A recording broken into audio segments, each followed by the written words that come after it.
kusoo dhawo Fan Academy haddaad nagu cusubtaa fadlan subscribe leh kadibna furo gambaleelka si muuqaal kasta aynu soo gelino kugu soo dhaco isla marka aynu soo gelino waad mahadsan tahay inta aynan hore u gelin barnaamijkeena haddii aad doonaysid inaad ku barato luqadda Englishka si online ah fadlan booqo website-keena fanacademy.com sidoo kale igala soo xiriir ciwaanada hoos ku xusan waad mahadsan tahay mar kale. One person was killed and several others wounded in a renewed clan clashes at the rural village near the district on Tuesday. One person was killed, hal qof ayaa ku geeriyooday, and several others wounded, dhowr kalena way ku dhaawacmeen in a renewed clan clashes. Iska hor imaadyo beeleed ka soo cusboonaaday at a rural village, tuulo ku taala baadiyaha near the district ee u dhow degmada on Tuesday Talaadadii.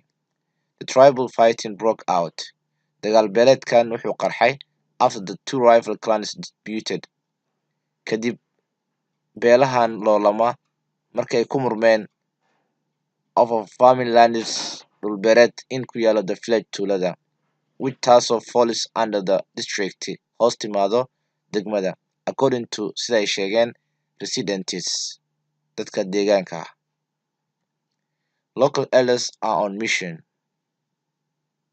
Odayaasha deegaanka ayaa ku howl jiro to diffuse inay dejiyaan the tension xaaladda as they began mediation efforts maadaama ay bilaabeen dadaallo dhexdhexaadin ah to end the clan feud si ay ku dhameeyaan dhibaatadan soo jireenta ah ee u dhexeyso beelaha. Heavy machine and artillery fire could be heard. Hub culus iyo madaafiic ayaa la maqli karay. The fighting is reportedly going on.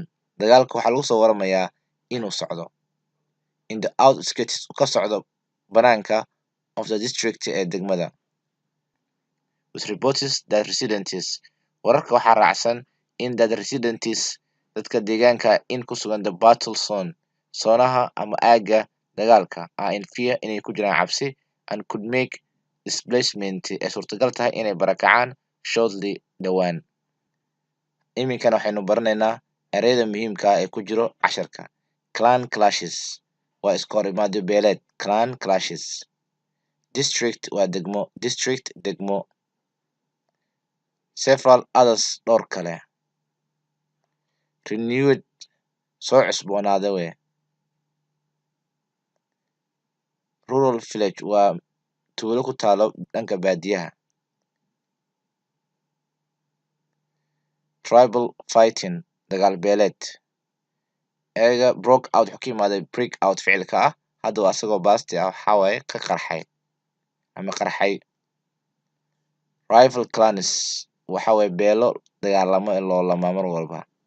Disputed over ku murmay farming lands dhul beereed. Falls under hoos yimaado we. Falls under hoos yimaado. According to sida ay sheegeen ama marka loo eego inta loo isticmaalaa residents dadka deegaanka ah. Local elders oo odayaasha deegaanka.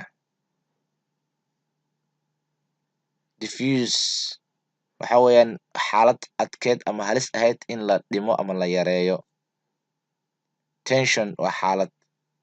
Mediation dhexdhexaadin.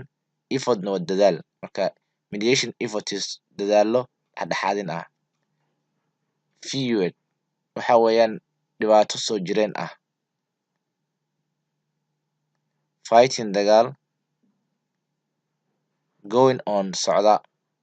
Outskirt waa duleedka magaalada. Battle zone waa goobta dagaalka. Fear cabsi. Displacement waxa waaye barakac ama qax.